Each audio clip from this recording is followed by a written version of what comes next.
Bom, pessoal, beleza? Então, a gente está retornando aqui das nossas férias quarentenadas, né? Estou há uns 70 dias sem sair de casa. Nenhum mero mercado eu fui, mas estamos aí, estamos vivendo. E hoje, para a gente começar e recomeçar esse semestre, né? A gente ainda não passou de semestre, a gente vai falar sobre doença hepática, tá? Não só sobre doença hepática, vocês vão ver mais para frente, é mais abrangente o tema de hoje. E vão ser 2 aulas disso. Eu dividi essas aulas dava para eu dar em uma só, mas como a gente está no começo, aí a primeira aula, enfim, estão saindo de férias, eu dividi elas, dá para dividir tranquilamente, tá? Para a gente ir mais tranquilo, tá?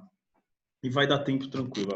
Em EL, para vocês terem uma ideia, só falta a gente falar de fígado e de diabetes. Diabetes, enfim, vocês já sabem, nem precisa ter aula, na verdade. Mas, enfim, não vou comentar sobre isso. Vamos lá.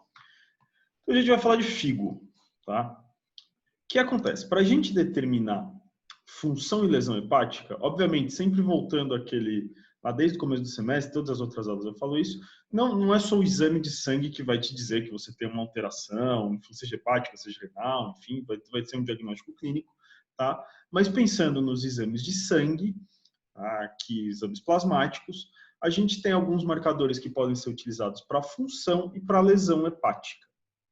Relacionados com função hepática, então se o seu fígado está funcionando de uma maneira normal, ok, a gente vai ter a bilirrubina, tá? Que a gente divide em bilirrubina total, a conjugada e a não conjugada. A gente vai falar disso hoje, tá? Essa daqui, ó, que animação tosca da hora. Essa daqui vai ser o foco da aula de hoje. Tá? Mas a gente tem alguns marcadores de lesão, que são as enzimas hepáticas, tá? Que vão estar relacionados com função também, mas isso a gente vai falar na próxima aula. Hoje a gente vai focar aqui nas bilirrubinas, tá? E, portanto, a gente vai focar mais na função hepática, vocês vão entender isso mais para frente. Bom, antes da gente falar de bilirrubina, eu preciso falar brevemente, rapidinho, nem 1 minuto, vai ser sobre bile. Tá? Por que eu preciso falar sobre bile? Porque a bilirrubina é um componente orgânico da bile. Tá? Quando a gente pensa em bilirrubina, a gente automaticamente, o nome vem a bile, né? Bile, lembra de bile? A gente tem que relacionar com a bile. Tá? Então, a bilirrubina, ela é um componente orgânico presente na bile. Tá? Beleza. E da onde vem essa bilirrubina que vai estar presente na bile? Tá? E só lembrando que a bile é produzida no fígado. Tá? Isso vai ser importante daqui a pouco também.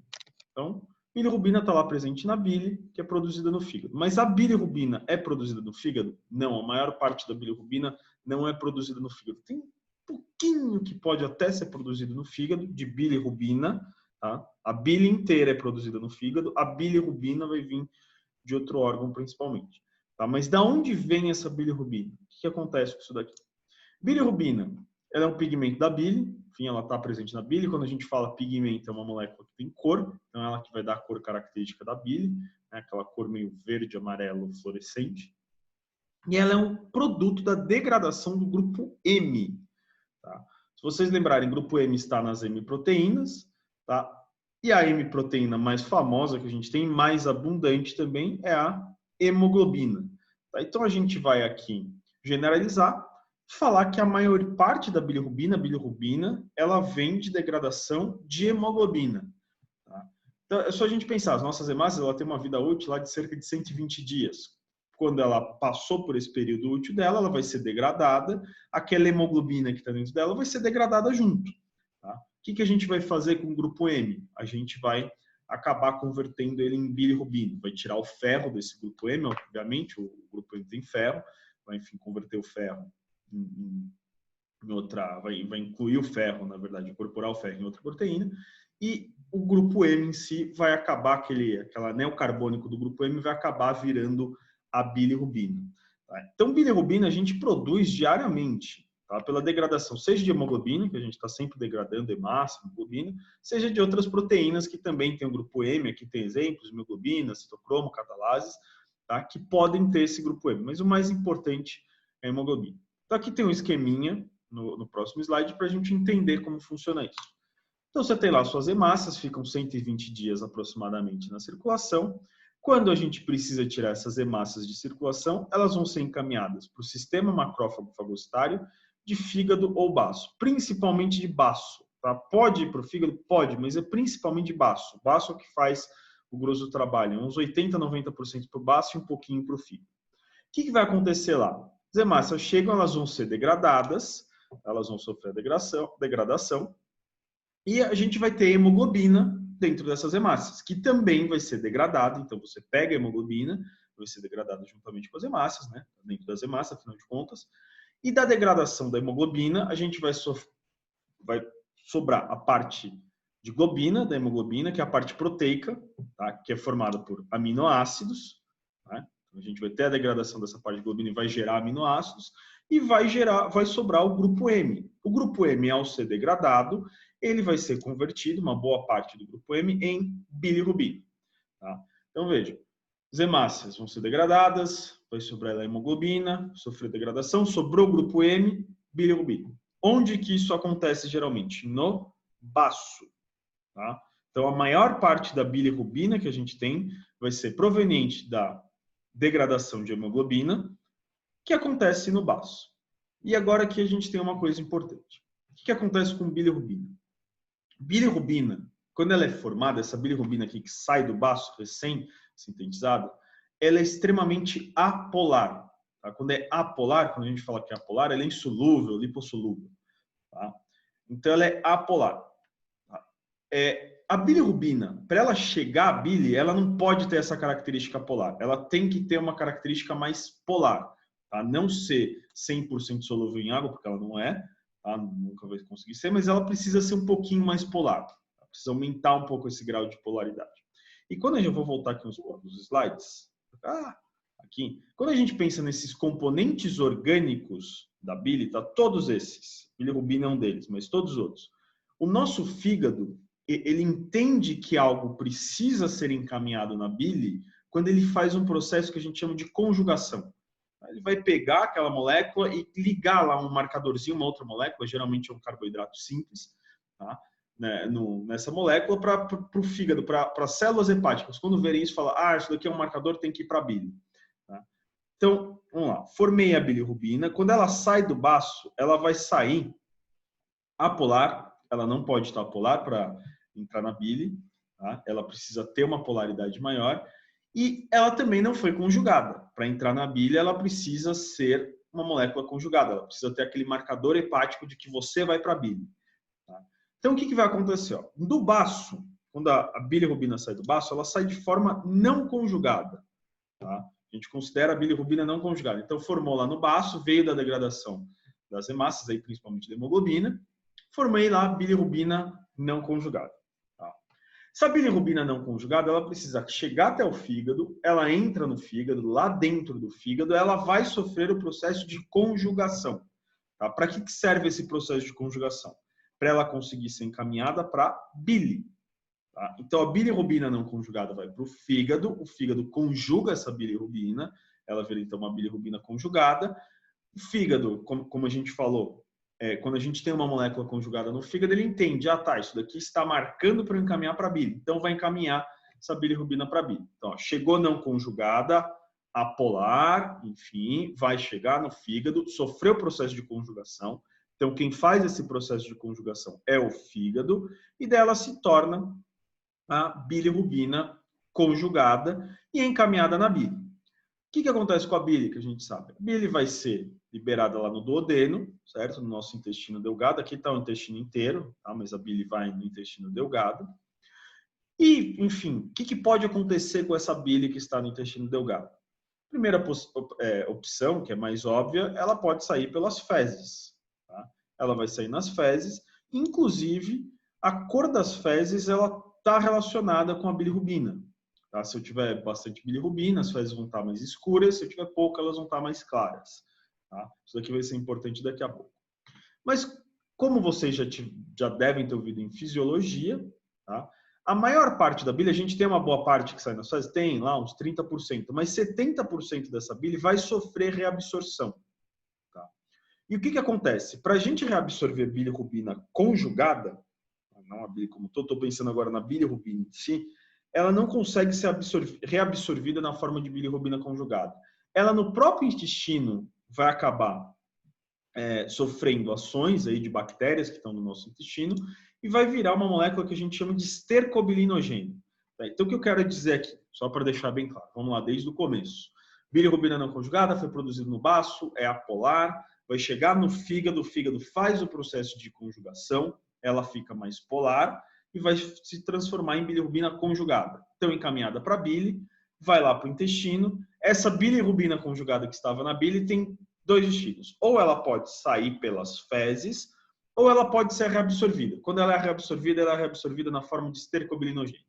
Tá? Esse estercobilinogênio vai ser encaminhado para o fígado e no fígado ele pode voltar a ser bilirrubina não conjugada. Tá?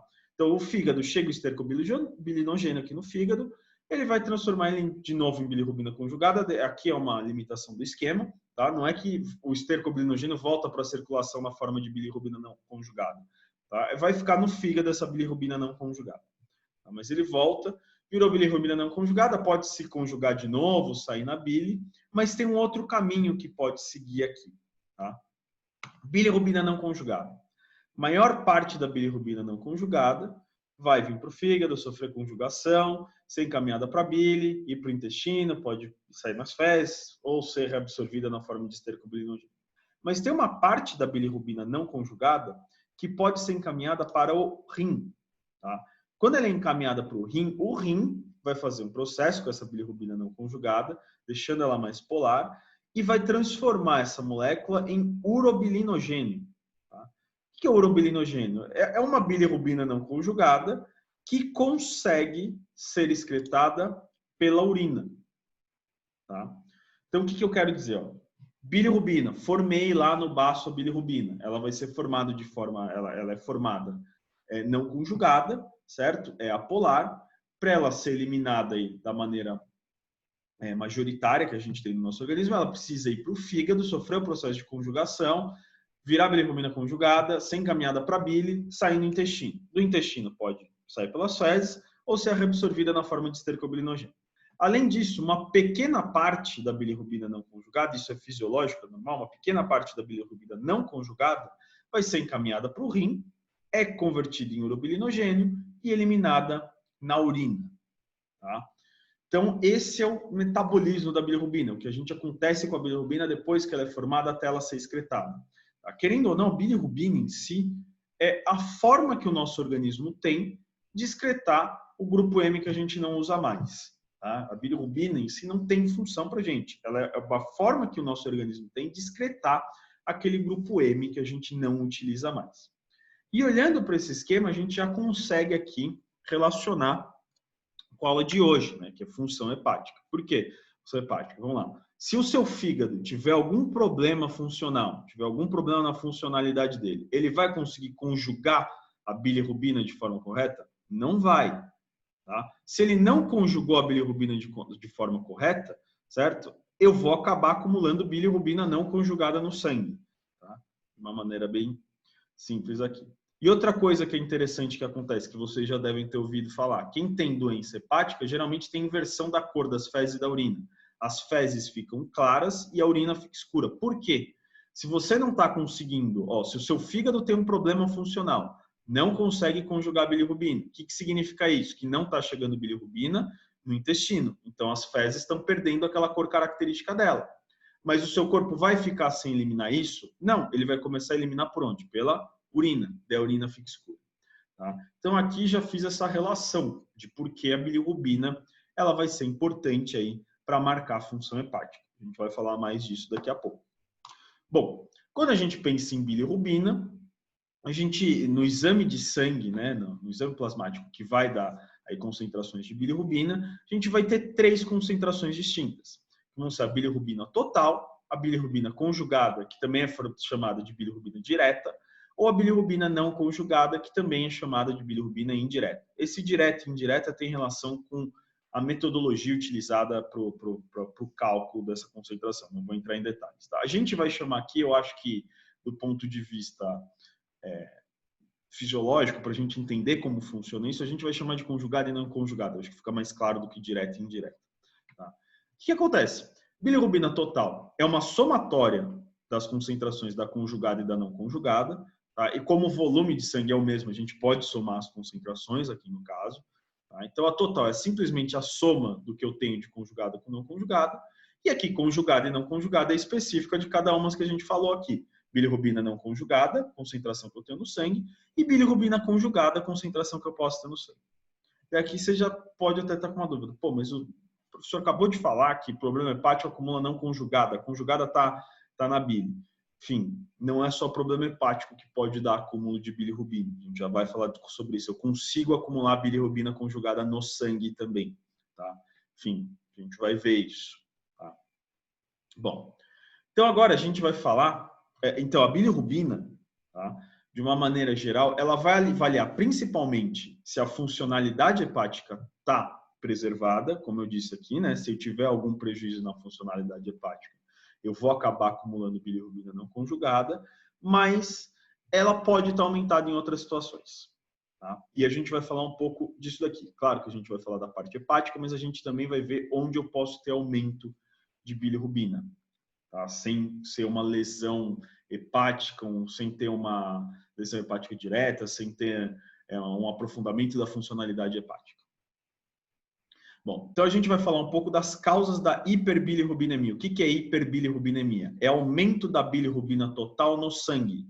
Então, o que pode causar um aumento de bilirrubina total no sangue? Como a gente já falou, bilirrubina total é a somatória da bilirrubina conjugada e da bilirrubina não conjugada, certo? Então, quando a gente pensa em hiperbilirrubinemia, a gente divide ela em duas. Ela tem duas grandes classificações. Como assim? Tem esse esquema aqui, daqui a pouco eu vou falar sobre isso que está aqui divididamente. Tá? Quais são as duas hiperbilirrubinemias que a gente pode ter? A não conjugada, quando eu tenho um aumento da bilirrubina total, mas que é causado pelo aumento da bilirrubina não conjugada. E a gente pode ter a hiperbilirrubinemia conjugada, que é um aumento da bilirrubina total, mas esse aumento vai ser causado principalmente pelo aumento da bilirrubina conjugada. Tá? Então, ó, hiperbilirrubinemia, aumentei bilirrubina total. Beleza, esse aumento de total foi por causa de não conjugada ou de conjugada. Tá? Dentro de cada um desses, a gente tem subclassificações. Como assim? Quando a gente pensa na não conjugada, a gente pode falar que ela é uma hiperbilirrubinemia hemolítica ou pré-hepática, ou uma hiperbilirrubinemia hepatocelular ou hepática. A gente já vai falar de cada uma dessas. Já quando ela é conjugada, a gente também pode chamar ela de hiperbilirrubinemia obstrutiva ou pós-hepática. Tá? Desse slide aqui, o que é importante vocês entenderem? Tem um aumento de bilirrubina total, beleza. Esse aumento de bilirrubina total, ele primeiramente foi causado por um aumento de não conjugado ou conjugado. Então, olhar o exame e ver lá, o que está maior, a conjugada ou a não conjugada. Tá? Beleza. Agora a gente vai falar de cada uma dessas hiperbilirrubinemias aqui específicas que eu coloquei. Hemolítica, hepatocelular e obstrutiva.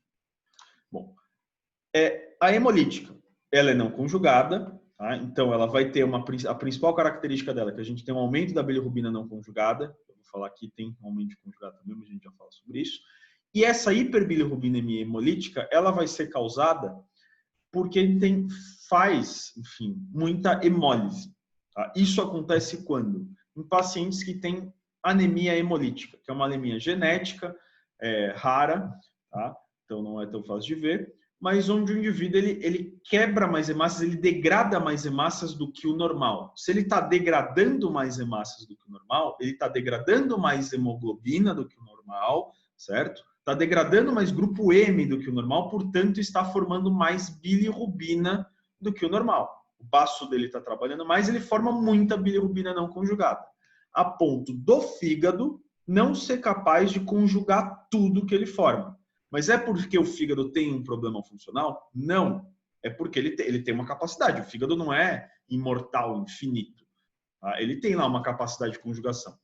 Nesse caso aqui da hemolítica, o nosso, enfim, por conta da patologia, o nosso baço está formando muito mais bilirrubina não conjugada do que o seu fígado consegue conjugar. Tá? Então você vai ter um aumento de bilirrubina não conjugada na circulação e pode ter um aumento de conjugada também. Por que um aumento de conjugada? Pensa, é muita bilirrubina sendo formada. Tá? É antes, ó, o nome já fala pré-hepática, é antes do fígado. Está formando muita bilirrubina por conta de hemólise, por conta de anemia hemolítica. Tá? Então eu tenho majoritariamente uma bilirrubina não conjugada, aqui um aumento de bilirrubina não conjugada, tá? Porque o fígado não consegue conjugar tudo, mas mesmo ele conjugando tudo, às vezes ele não consegue tudo que ele conjugou encaminhar para a bile, então aumenta um pouco de conjugada também, tá? Mas o aumento majoritário, o aumento mais importante, está relacionado com a não conjugada. Essa daqui é a hemolítica e ela é relativamente rara, tá? Porque a anemia hemolítica é algo raro de se ver, não é tão comum, tá? Próximo. A hiperbilirrubinemia hepatocelular ou hepática. Essa daqui eu diria que é uma das mais comuns, tá? Quando a gente pensa em hiperbilirrubinemias, tá? Seria mais comum. Ela vai ser causada por lesão hepática, tá? Seja de cirrose, seja hepatite, seja uma lesão física, seja um câncer, aí um tumor hepático, tá? Ela vai ser causada por algum tipo de lesão hepática. O que vai acontecer aqui? A gente tem uma lesão hepática que vai acabar alterando a funcionalidade hepática. Como assim funcionalidade? Vai diminuir a captação e a conjugação daquela bilirrubina que veio lá do baço, que está na circulação. Se o meu corpo não está conseguindo conjugar muita bilirrubinemia, ele vai acabar acumulando bilirrubina não conjugada. Tá? Então, eu tenho um aumento de bilirrubina não conjugada no sangue. Tem alguns casos, que daí são bem específicos, e eu não vou ainda entrar em detalhe hoje, tá? Que pode acumular conjugada, tá? Mas é pouco de conjugada. Nesse caso aqui, ó, no caso da hemolítica, quando a gente tem um acúmulo de não conjugada e conjugada, a conjugada aumenta bastante. A não conjugada vai aumentar mais, mas a conjugada aumenta bastante junto. Tá? No caso da hepatocelular, da hepática, a não conjugada aumenta pra caramba e a conjugada geralmente fica estável. Tá? Mas ela pode ter um pequeno aumento. Tá? Então, isso daqui está muito relacionado com o aumento de bilirrubina não conjugada, porque o seu fígado perdeu a capacidade de conjugar por conta de uma lesão, enfim, seja causada por álcool, por algum medicamento, por alguma lesão. Tá? E é nesse tipo de hiperbilirrubinemia que a gente tem aquela alteração da cor de fezes e urina. Por quê? Se eu não consigo conjugar a bilirrubina, ela não vai conseguir sair pela bile, vai ficar acumulada, o nosso corpo vai precisar aí ter um outro caminho de excreção dessa bilirrubina, que vai ser sobre a forma de urobilinogênio, vai ser excretado na urina, e daí a urina vai ficar escura e as fezes vão ficar claras.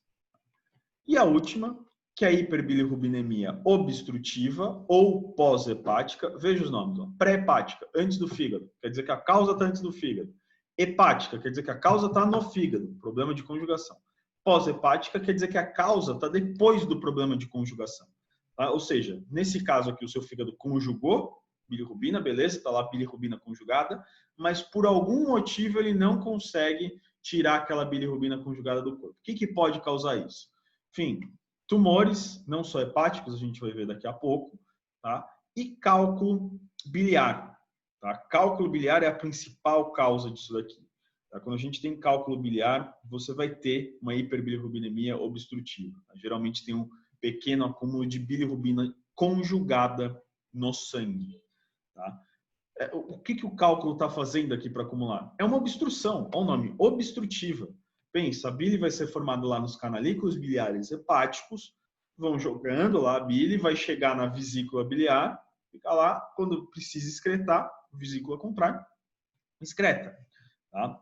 Enfim, então se você tiver alguma obstrução nesse percurso da bile, seja na parte hepática, na parte, enfim, pancreática, né? Porque da vesícula a gente tem lá o canalículo, que sai o ducto que sai do canalículo, ele vai acabar no ducto pancreático, tá? Então, qualquer obstrução que eu tenha no caminho da bile até ela chegar no duodeno, eu posso ter um aumento de bilirrubina conjugada, tá?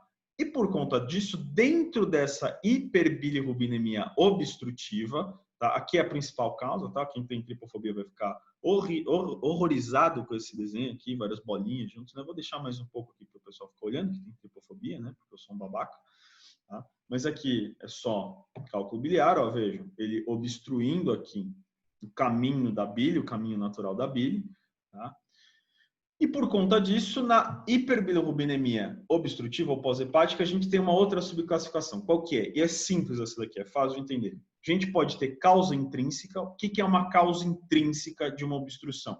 Essa obstrução vai ser em algum canalículo biliar, vai ser causado dentro ali do fígado. tá? Não que a causa seja hepática, mas é dentro do fígado. Então, você pode ter uma inflamação de canalículos, que chama colodite. Enfim, você pode ter um cálculo biliar que parou ali no meio. Vai estar relacionado com o caminho da bile no fígado. Quando a gente fala que é uma obstrução de causa intrínseca, é o caminho da bile no fígado. Se for uma causa extrínseca, tá? Você vai ter uma obstrução, mas não vai ter relação com esse caminho. Como assim? É algum outro órgão, tá? Que, enfim, aumentou de tamanho, pancreatite, ficou inchado, ou que tem um tumor, e esse tumor que vai causar essa obstrução. Tá? Então, quando a gente tem causa intrínseca, é dentro do fígado, é de dentro para fora. A obstrução é causada dentro do fígado. Tá? Quando a gente tem causa extrínseca, é uma causa externa, seja fora, que vai obstruir esse caminho da bile. Tá? Então, quando a gente tem aqui o aumento da bilirrubina total no sangue, não necessariamente vai ter alguma alteração hepática. Tá? Pode ter? Pode. A gente tem aqui a hepatocelular, né? Mas pode ser por conta de alguma obstrução no caminho da bile em si. O seu fígado está funcionando bem, está conseguindo conjugar numa boa bilirrubina. Mas tem uma obstrução, acumula bilirrubina.